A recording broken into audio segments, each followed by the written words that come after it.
Welcome to the Power of Your Voice podcast with your host, Johnny Gorky. You have the power to overcome challenges and fears. Let my voice and the voice of many others show you how to transform these challenges into opportunities. To learn more about future podcasts and read episode show notes, check out my website at www.thepowerofyourvoice.com. Welcome back to the Power of Your Voice podcast. This is episode 57 with Merrily Orsini.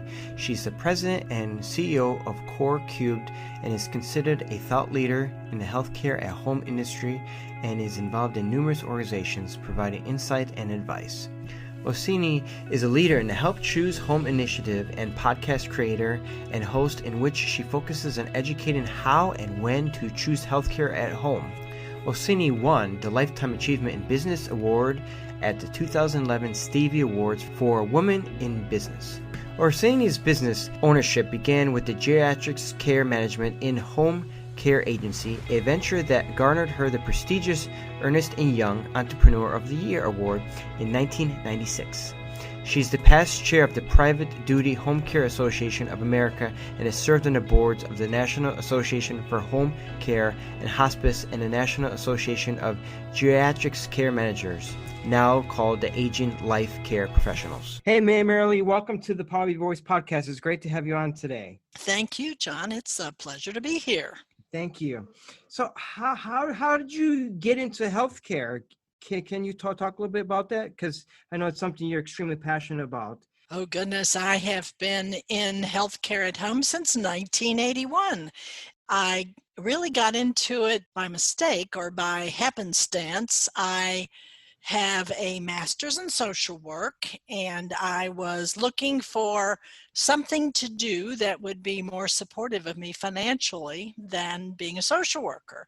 And so I decided to start a business offering people whatever they wanted. And I had gone to New York City and met with a woman who had a personal service business where she ran errands and did things for people. And so that's what I started in 1981. And soon into that business, a friend of mine asked me if I could find someone to sit with an elderly client of hers because her husband wanted to get out some. And I did that.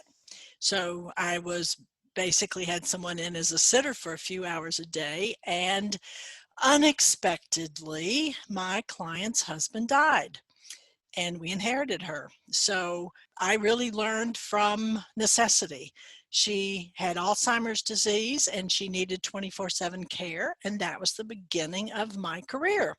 And no one at that time was doing anything like what I was providing, which was this is a long one, but it was non-medical, geriatric care managed long-term care.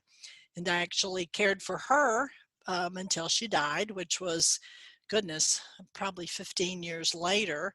And I started from there and I saw a need and it grew and continued to grow. And I sold that business in 1996, but wanted to stay in the industry. So I started doing what I do now, which is helping other businesses that provide healthcare at home, helping them to succeed. So that's what my current business, CoreCubed, does. It supports the healthcare at home industry.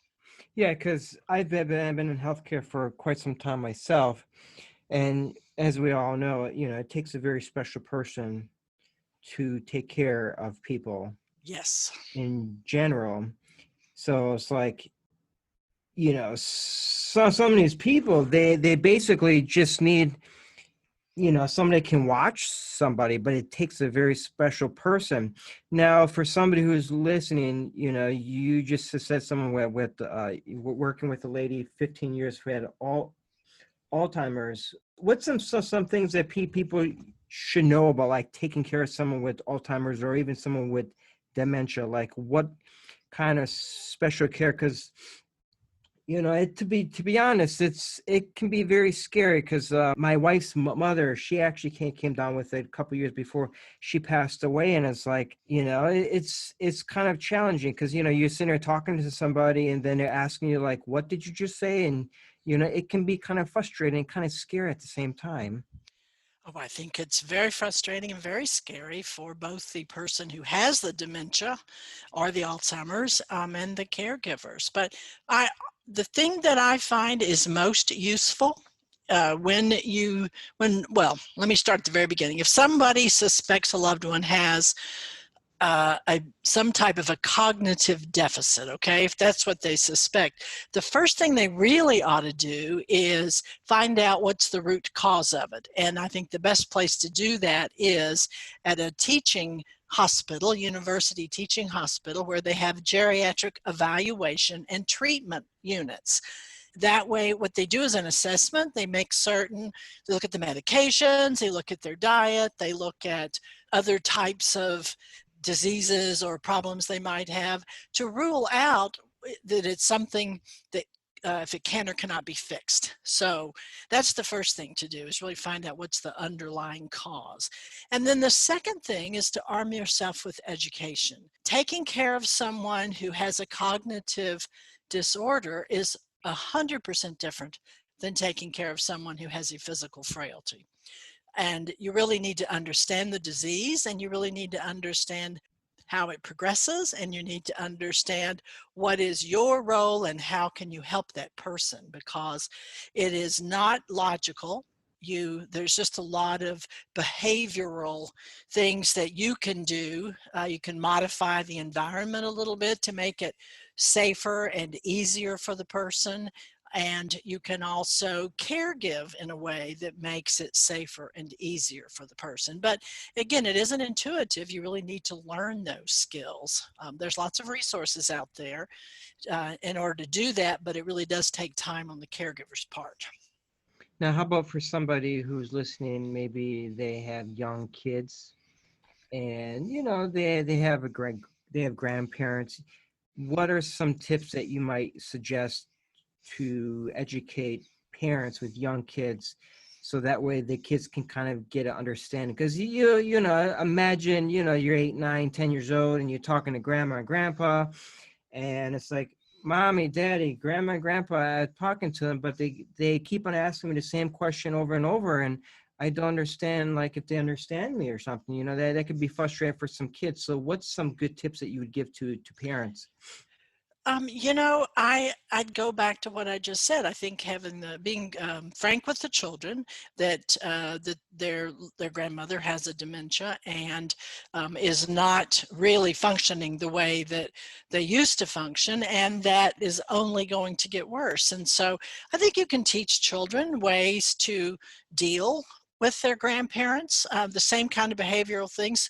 For instance, finding something for the grandparent to do that keeps them occupied. A lot of people with dementia or Alzheimer's have repetitive behavior. Sometimes it's asking questions, sometimes it's wandering, going in circles, sometimes it's sorting things. So you try to find some way to level that playing field so that the child knows positive ways to interact. If the person with dementia has issues with acting out or violent behavior, then I think you have to really be careful and make certain that you don't place a child in a situation where the grandparent might act out or reach out or hurt the child. So because they're not in control of their behavior. So I really think it's honesty and openness, and using some of those simple tactics that you can use in terms of not escalating any type of conflict and not contradicting them. For instance, if grandma says, calls the child by the name of their father, because sometimes they don't have, a person with Alzheimer's or dementia doesn't recognize the people and gets that confused. So, giving them ways that they can interact, not to argue with them, not to say, oh, I'm not, Dan's my father, just to go with the flow and keep the situation calm and And I think, and also getting outside is a very good positive thing to do. Getting exercise and moving around is something that kids could do with their grandparents that would be very helpful. And that solves two problems. You're getting exercise for the kid and for the, and for the grandparent. Yeah, one thing I learned is don't repeat like painful situations. Like, for example, before my wife's mother passed in the summer, her sister died. And she'd be like, where's my sister? And I'm like, I'm so sorry, honey, but your sister passed away. And she's like, I didn't know she died. And then she started crying. And then like 5 minutes later, she asked the same question. I'm like, I'm so sorry, but she passed away. And I realized, it's best to not even go there, because all you're doing is making that person relive that painful situation over and over and over again. I think that's one of the hardest things, and it's a discussion that's very difficult to have. Again, it comes from educating yourself about how to deal with someone with Alzheimer's or dementia, but keeping the conversation at a level, it's really not an honest level, as you gave that example. But another problem with you just have to, as I say, go with the flow. Sometimes people with Alzheimer's are always wanting to go home, but they may be home than their current home, but in their head, home is someplace else. So you'll go out and we come back in and they won't come in the house because they don't recognize the house and they're afraid and they don't want to go in there. So you have to do a lot of subterfuge. Generally what we suggest, you walk around the block again, and when you get to the house again, you say, oh, let's go. I'm going to go visit my friend Beverly. She's having some cookies and she's invited us over. And so then you're not trying to force the person into a situation where they are afraid, and you've made it a light situation and something that they can enjoy or that they could look forward to. Yeah, it's definitely important to just stay positive. Now, what I wanted to ask you, why do you think healthcare at home is not always the first choice for most consumers who wish to age in place? It's actually because of COVID becoming the first choice for people who do want to age in place. But it's, I think, education again. It's really the unknown, not understanding what is available at home, not understanding how you put the pieces together to make it work. Also the reimbursement from a medical side is usually, it's a little complicated. Like if you were in a hospital and getting ready to leave the hospital, it's easier for the doctor in most cases, used to be before COVID, easier for the doctor to recommend that the person go into a facility, a congregate facility, because then the doctor can visit several people while he or she is visiting, and it makes it easier for the healthcare system. During the COVID pandemic, because there's been so many issues with congregate care and the spread of the disease, more and more people are seeking care at home as a first choice, not as something that, and if it's recommended by the doctor, they're still saying, well, let's look at these home care options because they feel safer to be in their home because they have access and control over who comes in there, and they're less exposed to multiple people who might be spreading the disease. Yeah, well, and that's a nice thing too, is especially they come to your house instead of you having to leave. And then I know when I was in healthcare, sometimes too, it's hard for some of these people to be able to get a person to take them to a clinic as well, or a hospital. So it's nice to have somebody that can come to your house. Yes. And there are several national organizations. I do a podcast called Help Choose Home that is sponsored by the National Association for Home Care and Hospice. And they have a locator. So someone who's looking for care at home can go to a national organization and find local organizations that are recommended, or that are certified, or that are accredited, or have some substance behind them, so you're not just hiring someone out of a local newspaper. So you really do have some support and staff behind your decision to stay at home. Now, what would be a great way to help for people who have a hard time going to clinics or hospitals for like transportation, because that's always been a big problem that we always had where I used to work. We always had people that would always cancel their appointments because they can never get transportation. The telehealth is, although it's not an in-person solution, but telehealth, again, because of the coronavirus, telehealth is becoming a way for people to have some visits to the doctor and some monitoring of symptoms so that they can either avoid a hospitalization or get adjustments to medication. So it's being used more widely. It's always been here, but because it wasn't reimbursed as a service, then a lot of people weren't using it extensively, but we're seeing it used more and more right now and avoiding those trips to the hospital. I would say transportation is still a major issue because I would have 6 months ago said or showed you home care agencies and medical practices who were partnering with the rideshare programs to get patients places. But right now, those are not even safe to take. So I would say that telehealth is probably the best thing right now. And in the future, hopefully, we will see more resources put into helping people stay at home because it is becoming so popular and more people are taking advantage of it. Yeah, well, especially now with COVID-19 going through the pandemic and the geriatrics population is at risk for this virus. What are some things that you would recommend for people who are at home, not really going anywhere, but so a way for them to maintain their good health?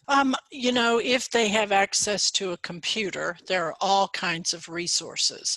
If they don't have access to a computer, but they do have access to television, there are various programs too on public television that address some health needs. So more and more people are using Zoom meetings as we are today, but also having support groups online and having different kinds of ways to access meetings and information and conferences. So the whole world is changing, John, in terms of acceptance of how we used to go about getting information and meeting our needs and how we do that today. Yeah, because I remember when I was a little kid, I was probably like maybe 12 years old. I used to walk past this nursing home, and sometimes you see these people, in their 60s, 70s, 80 years old, and they would just sit on a bench in front of this old senior citizens center. And, they'd be lonely, and sometimes I'd go there and I'd just sit on a bench and talk to somebody for a long time. And, some of these people, they don't have kids, they don't have grandkids, and they're all by themselves. And especially now going through this pandemic, some of these people, they're by themselves. They don't have a spouse, they don't have kids, they don't have grandkids, and it's lonely. So it's important that they have some kind of support system that they can tap in and talk to people, because being in your house by yourself is lonely. It's important to have somebody to talk to. I mean, we are social beings. Yes, we are. And social isolation has a long time been identified as an issue with home care.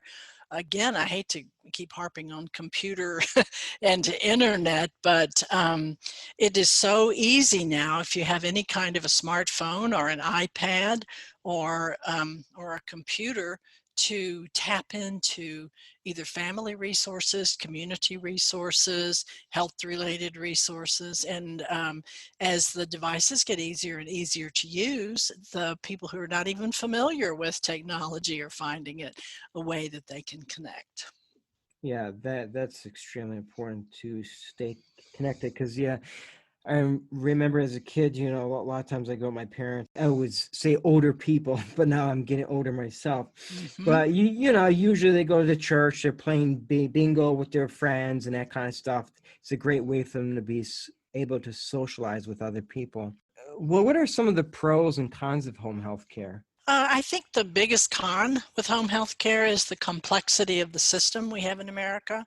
And we have divided into medical care, which is funded by Medicare, home health care it's called. And then there's a whole range of other services that are not funded by Medicare, but also provide long-term care and community support. So the complexity of getting into that, if you don't have the financial resources to pay for the care, that would be the biggest con. It is really difficult sometimes to find the right resources. Fortunately, there are some agencies. The Aging Life Care Professional Association is one of them that does help people navigate through this. So they do an assessment. It's a geriatric care manager who comes in and will do an assessment to help you decide based on your physical need, whatever your disease is or frailty, your support system. Do you have people, family members like you had, that could care for elderly loved ones, or are they completely alone and need community assistance? What are their financial resources personally, and do they have family resources they could tap in to help pay for care? So there's a lot of components to it that make it a complicated thing, which sort of goes back to your first question, is why do I think people don't refer to home care? And that's because one size doesn't fit all. If you've met an 85-year-old person who needs care, then you've met one 85-year-old person that needs care. Other people are not going to have the same care needs that person has. So it really is individualized. And I think that's the biggest issue, is that because we don't have a one-size-fits-all, that it is a little more difficult to put together the resources to make it happen. Everybody's needs is going to be different. Now, I wanted to ask something that I think is very important, and something that a lot of times we don't think about, but when we're younger. So as a young parent, or somebody who plans, eventually I'm going to get married and have kids, what are some things that we should do to kind of like help our children, to make it easier on our kids? Because when I was in healthcare, I always used to ask people, and what they always would say is, if I would have known I was going to live this long, I would take better care of myself. Everybody says that. I've heard that dozens and dozens and dozens of times. I didn't know I was going to live to 90 years old. But obviously, we have to take care of our health. We have to eat healthy and that kind of stuff. But what are some other things that you would recommend the younger people do to help as age gracefully, I guess you could say? Well, I think obviously aging gracefully would be a result of diet, exercise, lifestyle choices.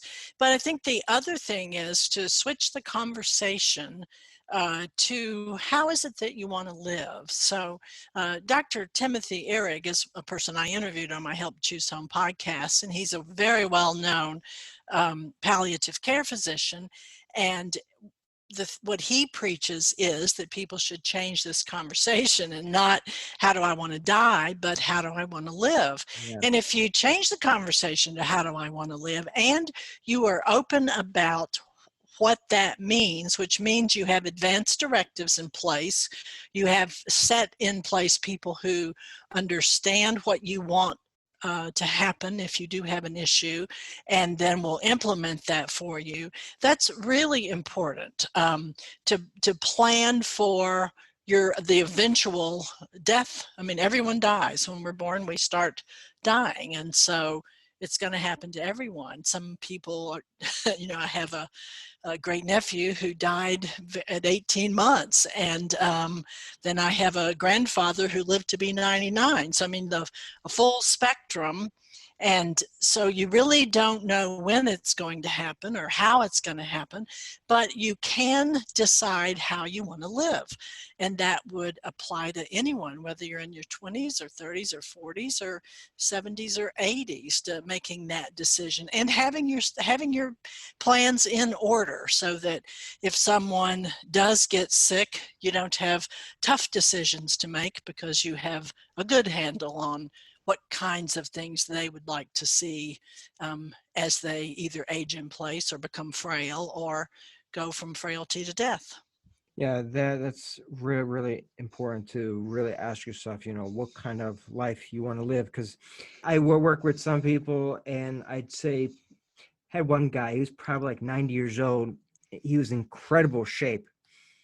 And this guy is like, every single day he did like 500 push-ups. I'm like, you look at this guy, like there's no way you do 500 push-ups. But he's like, yeah, no, I mean, he just, he was in really good shape though, but throughout the entire day he would do them.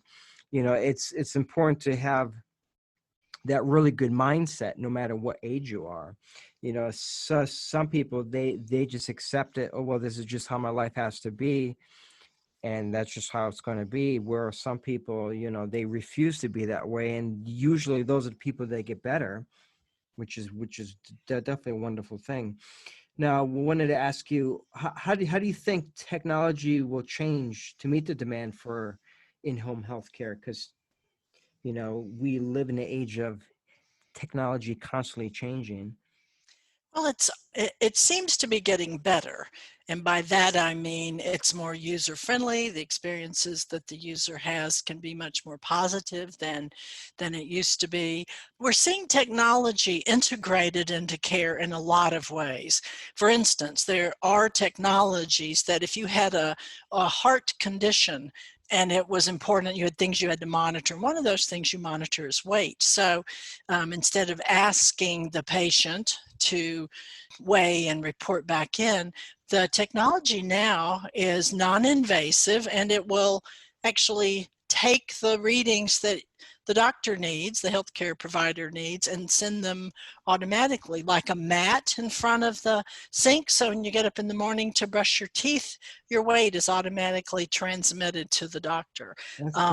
When you take if you're diabetic and you do your blood sugar test, then that information is transmitted to the healthcare professional. So I think integrating this technology in a non-invasive way. I mean, there are also lots of technologies that are wired in the home, not necessarily cameras, but motion sensors. So if I normally get up and go to the bathroom twice a night, and then one night I don't get up at all, the system alerts, wait, something bad has happened. Or for an Alzheimer's patient, if the door opens at 3 a.m, and you can feel fairly certain that person has gone outside, and you don't want that to happen. So I think it's the continuing improvement of this non-invasive technology that is transmitting data specifically into the healthcare provider, and then the artificial intelligence component that is making an algorithm out of it to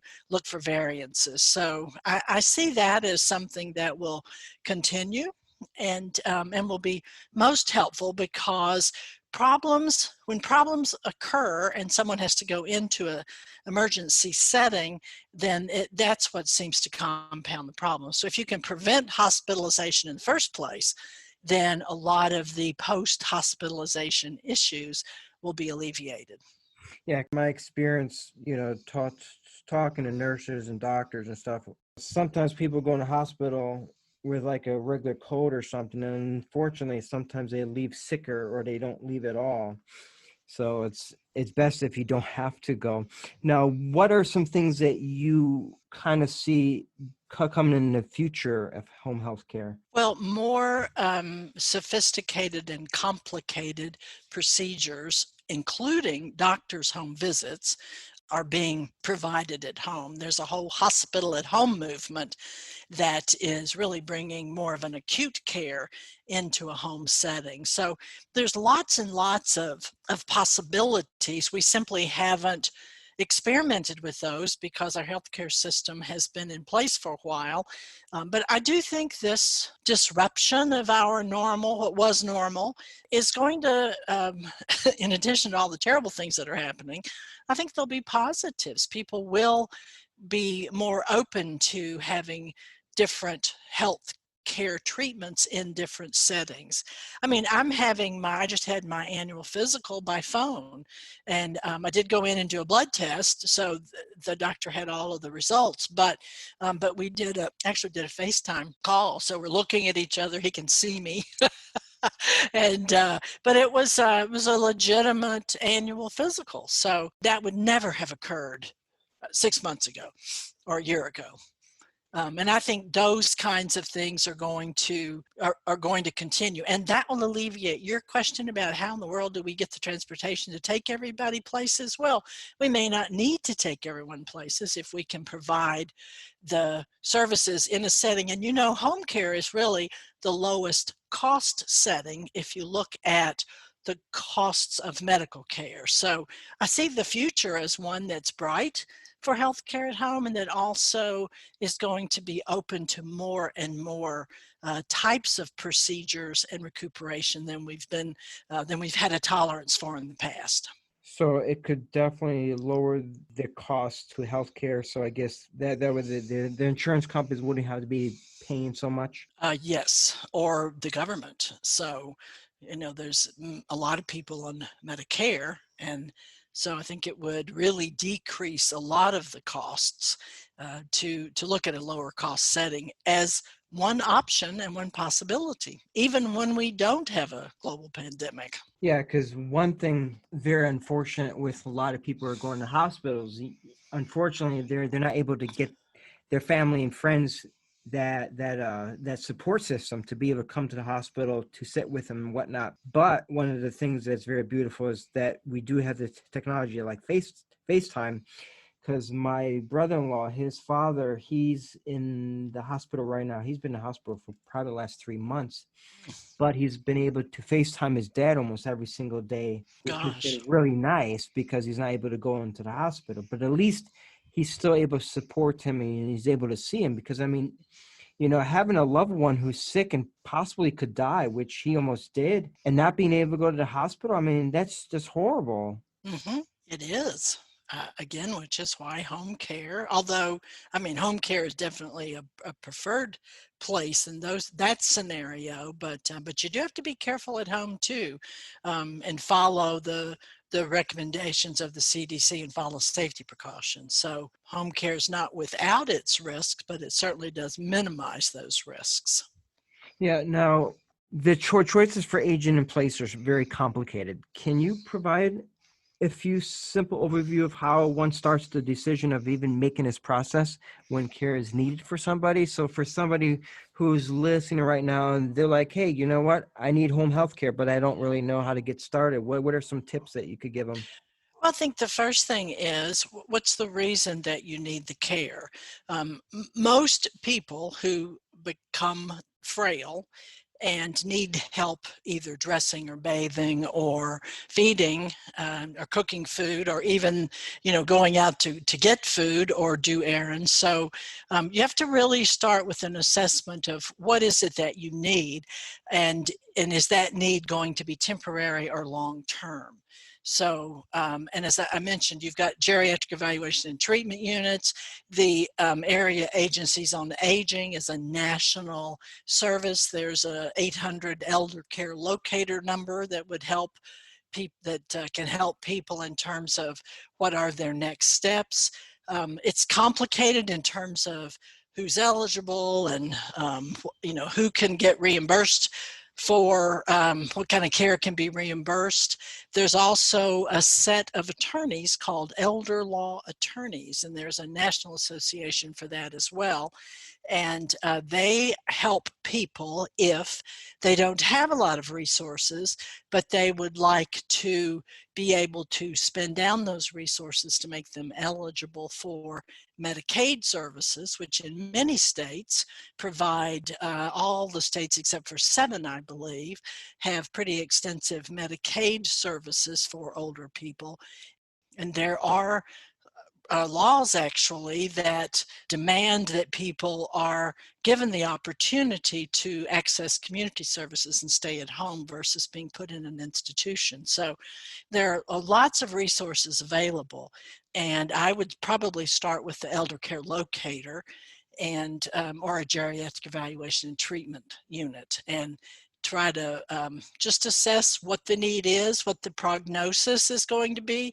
For instance, if you have dementia or an Alzheimer's situation and it is legitimately that and not something else, not medication mismanagement or malnourishment or alcohol or drugs, then the disease is going to progress and get worse and worse, and eventually you'll need 24/7 care.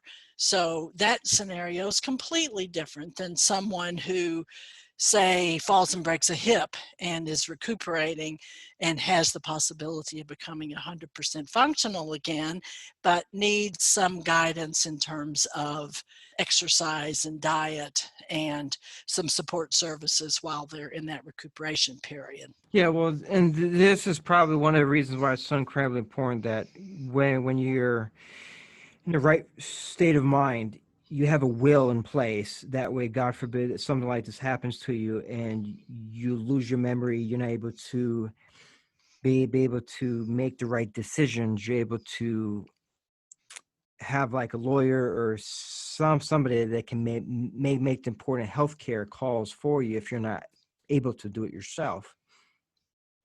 Well, I would say not only a will, but also advanced directives, which goes back to what we spoke about earlier. How do you want to live?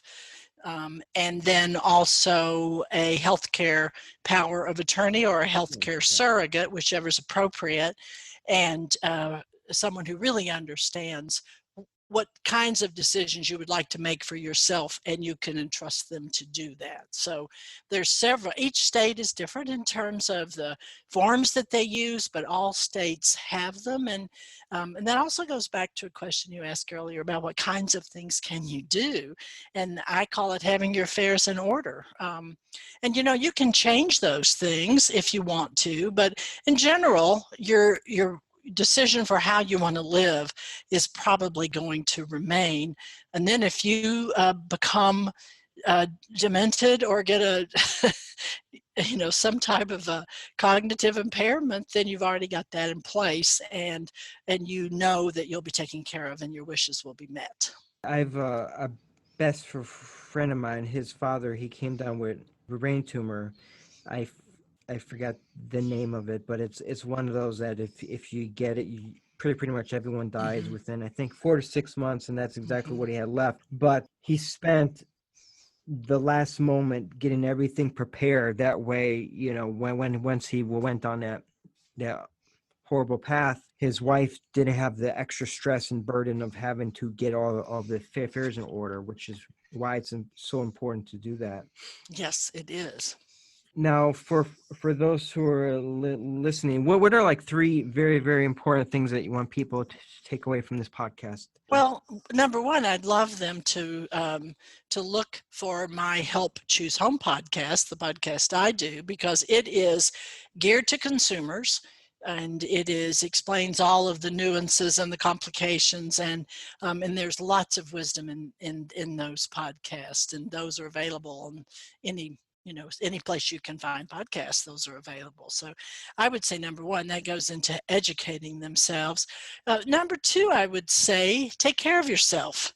Be kind to yourself. Eat well, exercise, pay attention to your lifestyle, to stress, and to those things that cause illness. So that would be number two. And number three, I would say, develop an outside interest or explore an outside interest, or find some way to use creativity and change in your environment, because that's another thing that not only keeps your mind active, but it also keeps your body and your spirit active by doing something that is totally just for the enjoyment of it, and has some creativity associated with it. That's very good. Now, for the last thing, for somebody who's listening right now, what are some things that you would recommend that they do during this time? Obviously, go on probably YouTube, reaching out to different people for some support and stuff like that. But how about maybe playing some games, maybe something that'd be really good to maintain their memory, those types of things? Maintaining memory is a lot of is how you use your brain. And so if this is going to sound really silly, but doing things differently. Like if you always brush your teeth with your right hand, try brushing your teeth with your left hand. Try brushing your hair, with the opposite hand. So switch up your hands that you use. The other thing is if you Google Mind Diet, there are foods that are specifically good for your mind. And in the fruit category, it is just blueberries. So you can eat lots of fruit, but blueberries are the ones that have the best benefit to keep your mind healthy. The Mind Diet recommends that you not eat a lot of meat, not eat a lot of butter, that you move a little more towards a plant-based diet, which will also help in terms of any types of cardiac issues that you might have. So I would Google the Mind Diet and try to add more healthy foods that are good for your mind into your diet. And reading. You can play lots of games, and games are helpful if they're making your mind work, but reading and retaining and memorizing things periodically, those are really, really important things to do. Yeah, I'm sure like crossword puzzles would definitely be a good thing to do. If you didn't do them for your lifetime. If you've done crossword puzzles forever, they're not going to be very helpful because your mind's already working that way. Okay, so go to Sudoku or one of the other ones, switch it up and go to numbers. And the key is that difference, using it differently than you did before. So learning a foreign language, that's one of the most recommended things, and one of the hardest to do as you get older. But it does use parts of your brain that aren't normally being used. And it's taking the synapses that are blocked when you have a dementia, and what happens is if you're learning new things, those synapses look for new avenues, new channels, new connections. And so that's what keeps your brain healthy and delays some of that potential for having dementia as you get older. That's good. That's very, very, very, very valuable. How can people find you on social media? How can people reach out to you? Well, I have a blog that is merrillyorsini.com. I'm on Facebook and Twitter and Instagram and LinkedIn. And most of it's either under Merrily O or Merrily Orsini. So I'm pretty visible. Also, my company is CoreCubed, CoreCubed.com, and there's information there about me and about all of the social media outlets that we provide information on. All right. Well, Merrily, thank you so very much for being on the Power Voice podcast. I greatly appreciate it. And thank you so much for all your very helpful knowledge that you've been sharing with everybody today. Oh, thank you, John. And I hope you have a continuing wonderful day and the rest of your week. Thank you so much. Johnny here. Thank you for listening to the Power of Your Voice podcast. I would absolutely love to get your feedback on this episode and how it impacted you. Reach out to me on Instagram by sending a direct message to username Voice Podcast. If someone in your life could benefit from this episode, share it with them and check out thepowerofyourvoice.com to read blogs on each podcast episode and learn more about what was discussed. And please leave a 5-star review on Apple Podcasts. This lets me know you find this show valuable. And thank you for listening.